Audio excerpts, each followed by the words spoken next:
পরাগাছ যদি কেটে ফেলানো হয় তাহলে তা পরিবেশ নষ্ট করে। অতএব পরাগাছকে জীবিত রাখার কোন সুযোগ নেই। সারা বাংলাদেশে আজকে দাবি উঠেছে আওয়ামী লীগকে নিষিদ্ধ করতে হবে। কিন্তু বাংলাদেশের একটি গোষ্ঠী যারা সেই বরাগাছে পানি সিঞ্চন করে তাদেরকে জীবিত করার জন্য পায়তারা করছিল। আমরা তাদের উদ্দেশ্যে বলতে চাই, আপনারা পানি সিঞ্চন করতে পারেন, আপনাদের অন্তরে আওয়ামী লীগের জন্য ভালোবাসা থাকতে পারে, আপনারা অন্তরে পোষণ করেন, আমাদের আপত্তি নয়। কিন্তু আমার প্রিয় ভাই আলী রায়হানকে আপনি ফেরত দেন। আমার প্রিয় ভাই সাকিব আঞ্জুমকে ফেরত দিতে হবে। আপনারা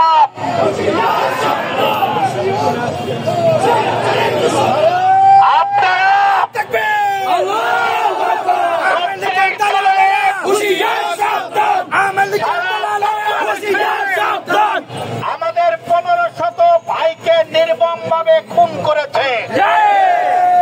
অসংখ্য ভাই এখনো পঙ্গু, হাসপাতালে কাতরাচ্ছে। আর আমাদের এক বন্ধু সংগঠনের নেতারা এখনো পর্যন্ত খুনি ফ্যাসিস্ট আওয়ামী লীগের মধ্যে কিলিনি বেজারি নেতা খুঁজে বেড়ায়। ধিক্কার জানাই রাজনীতিবিদদের, আপনারা যারা ফ্যাসিস্ট আওয়ামী লীগের মধ্যে কিলিনি ইমেজ খোঁজেন, আপনারা আবার বলেন আজকে যারা আওয়ামী লীগকে নিষিদ্ধ করতে চাচ্ছে আগামী দিনে হয়তো তারা অন্য কেউ নিষিদ্ধ করতে পারে।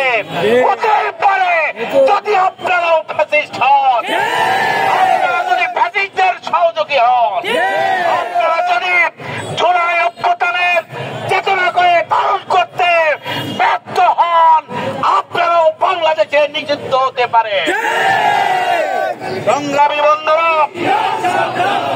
একটু আগে আমাদের কাছে খবর এসেছে আওয়ামী লীগকে নিষিদ্ধ করা হয়েছে আজকের বিকালের উপদেষ্টা পরিষদের বৈঠকের থেকে।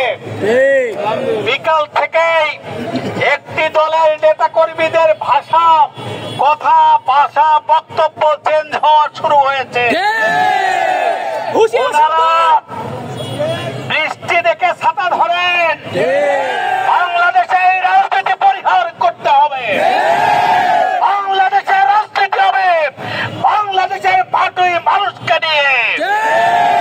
পার্শ্ববর্তী দেশের প্রেসক্রিপশন পরামর্শ পত্রের আলোকে বাংলাদেশে কোন রাজনীতি হবে না ইনশাআল্লাহ। যারা পার্শ্ববর্তী দেশের পরামর্শের আলোকে প্রেসক্রিপশন দিয়ে বাংলাদেশে ক্ষমতায় বসার সুযোগ খোঁজেন, তাদের জন্য বলি ৩৬ জুলাইয়ের পরে সেই সুযোগে লক করে দেওয়া হয়েছে, তালা মেরে দেওয়া হয়েছে। এই সুযোগ আর বাংলাদেশে কোন রাজনৈতিক দল পাবে না ইনশাআল্লাহ। আসুন বাংলাদেশের চেতনায়, ৩৬ বিপ্লবের চেতনায়, জুলাইয়ের বিপ্লবের চেতনায়, ৭১ সালের স্বাধীনতা যুদ্ধের চেতনায় উজ্জীবিত হয়ে আমরা একটি নতুন বাংলাদেশ গড়ি, যেখানে আওয়ামী লীগের মতো কোন ফ্যাসিস্ট চক্র কোন রাজনীতি করার সুযোগ পাবে না। এই রাজনীতিতে উদাত্ত আহ্বান জানিয়ে আমার বক্তব্য শেষ করছি। খোদা হাফেজ। বাংলাদেশ জিন্দাবাদ। বাংলাদেশ জামাত ইসলামী জিন্দাবাদ।